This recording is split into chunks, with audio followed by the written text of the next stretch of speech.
Welcome to this episode of our program. Today we'll be discussing differentiating individual financial statements, separate financial statements, and consolidated financial statements. Differentiating individual financial statements, separate financial statements, and consolidated financial statements. So there are differences between these categories of financial statements. So that is the essence of this episode. So we are going to go through the standards to unveil those key points or those key features or those key attributes that differentiate individual financial statements from separate financial statements and from consolidated financial statements. The purpose is to give us that clarity as to wording accounting policy, wording description of financial statements, to be sure we are describing financial statement according to the content, according to the context, and line with the interest holding relating to other entities, that a given reporting entity deals with. So I want to start with the provision of IAS 1, presentation of financial statements. We want to read from paragraph 51, a certain subparagraph in paragraph 51 of IAS 1 that deals with that wording, is intentional. It is specific, aimed at something. So I want to read paragraph 51 and then pick the sub B of IAS 1 titled Presentation of Financial Statements. So I read, an entity that clearly identifies each financial statement and the notes. In addition, an entity shall display the following information prominently and repeat it when necessary for the information presented to be understandable. B, our point of focus, whether the financial statements are of an individual entity or a group of entities. I repeat, whether the financial statements are of an individual entity or a group of entities. So the provision of paragraph 51 sub B, points out clearly that certain financial statements may be considered as individual financial statements, and some may be considered to be group financial statements. That's the intro. So we are now going to hop over to IAS 27, dealing with separate financial statements. In that standard, we will take the definition of consolidated and take the definition of separate financial statements, and then we draw a contrast and then round up. So I go to the provision of IAS 27, separate financial statements. I'll be reading from paragraph 4 under the definition. So let me start with the definition of consolidated financial statements. It states, consolidated financial statements are the financial statements of a group in which the assets, liabilities, equity, income, expenses, and cash flows of the parent and its subsidiaries are presented as those of a single economic entity. So the assets, liabilities, equity, income, expenses, and cash flows of the parent and its subsidiary are presented as those of a single economic entity. That is the description of consolidated financial statements. So I take the definition of separate financial statements as stated in IAS 27, separate financial statements. It goes thus. Separate financial statements are those presented by an entity in which the entity could elect.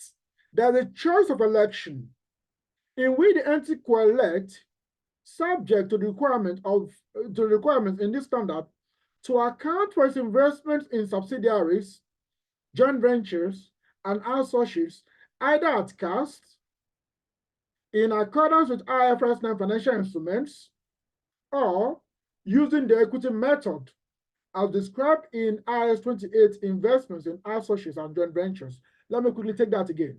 It states, separate financial statements are those presented by an entity in which the entity could elect, subject to the requirements in this standard, to account for its investment in subsidiaries, joint ventures, and associates, either at cost, in accordance with IFRS 9 financial instruments, or using the equity method as described in IAS 28, investments in associates and joint ventures. So you can see the contrast.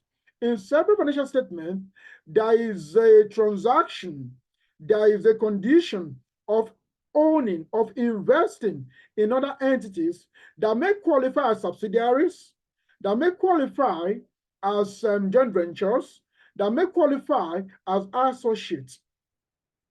But that entity has the the ability to elect to choose how it measures the investment in such other entities, in those other related entities, whether the investment should be measured at cost, whether the investment should be measured at fair value in line with IFRS 9 that deals with financial instruments, or whether the investment should be measured at equity method accounting as stipulated under IAS 8, which deals with investments in associates and joint ventures.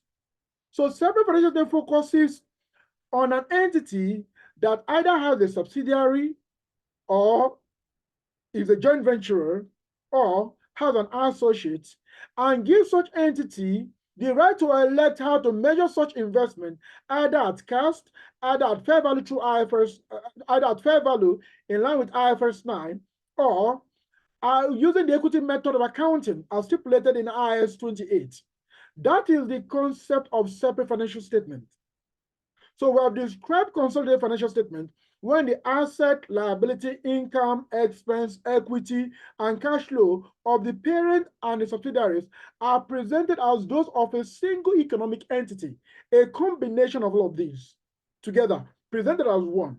But in separate financial statement, it is accounting for the disbursement of an entity in another that qualifies either as a subsidiary, asset, or joint venture, giving that entity the right to decide whether the investment should be measured at cost, historical cost of investment, or at fair value in line with IFRS 9, or using the equity method of accounting as provided in IAS 28. Quickly, in IAS 28, when we say the equity method of accounting, is accounting for investment as the historical cost plus the post-investment share of profit or loss made by that, by the investee entity. When an entity invests in another, there's a cost of that investment at year 1 or at point 1. Subsequently, end of quarter 1, year 1, year 2, year 3, that other entity may make profit or loss, and the investor has a percentage of shareholding, quantitatively 20% or more, which means the other entity is an associate, quantitatively speaking. So the investor has 20% or more of the share of that other entity.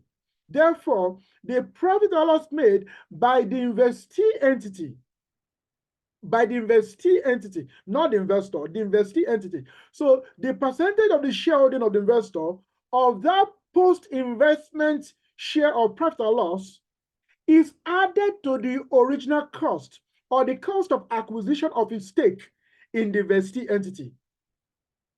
So any subsequent profit or loss made by that other entity, that is the associate to the reporting entity, the reporting entity or the investor entity percentage share of that profit or loss made by that other entity plus the cost of its investment gives what we call equity method of accounting. So that is the focus of separate financial statements. The entity must have a subsidiary. The entity must have a subsidiary or a joint venture, is a party to a joint venture as a joint venturer, or the entity must have an associate and therefore has the right to elect on how the investment in that associate is measured, whether at the cost only, and that's all, or whether at fair value in line with IFRS 9, or whether using the equity method of accounting that I've just described. That is the concept behind separate financial statements. Now, I want us to go to a certain paragraph 7 of IAS 27. It states, the financial statements of an entity that does not have a subsidiary, associate, or joint venture's interest in a joint venture are not separate financial statements. I repeat, the financial statements of an entity that does not have a subsidiary, that does not have a joint venture's interest, that does not have an associate, or that does not have a joint venture's interest in a joint venture are not separate financial statements. Therefore, before we talk about a financial being a separate financial statement, principally, number one, what must come to the fore? There must be a subsidiary somewhere, there must be an associate somewhere, or there must be a joint venture somewhere, giving the reporting entity the right to elect how that investment is measured. So that is the provision of IAS 27. So we have described consolidated financial statements, we have described separate financial statements, and financial statements that are not regarded as separate financial statement because there is no subsidiary, there is no associate, and there is no joint venture's interest in a joint venture. Now, so can we now contrast? What is the place of individual financial statement? In individual financial statement, let's take note. In that financial statement, there may be an investment in another entity, but that investment will not qualify as joint venture's interest in a joint venture, will not qualify as an associate. That investment, does not make the other entity qualify as an associate. Neither does the investment make the other entity qualify as a subsidiary. Therefore, in individual financial statements, number one, there may not be investment in any form in other entities. That's one. Two, where there are investments in other entities, such investment will not qualify the investee entity to be a subsidiary, to be an associate, or to be, a joint venture's interest in that entity. So these are the features of what we regard as individual financial statements. And when we use the description in line with IFRS accounting standard, separate financial statements, we mean that there's either a subsidiary, there's either an associate, or there's either a joint venture's interest in another entity that's a joint venture. And the entity has the right to elect as to how that investment is measured, whether at cost, at fair value in line with IFRS 9 financial instruments, or using the equity method of accounting. That makes it separate financial statements. The consolidated financial statement is a combination of the assets, liabilities, income, expense, equity, and cash flow of the parent and its subsidiaries, presented as those of a single economic unit, as if they were one entity, but they are different, parent and subsidiary, a combination of all the elements of financial statements and cash flows. That makes it a consolidated financial statement.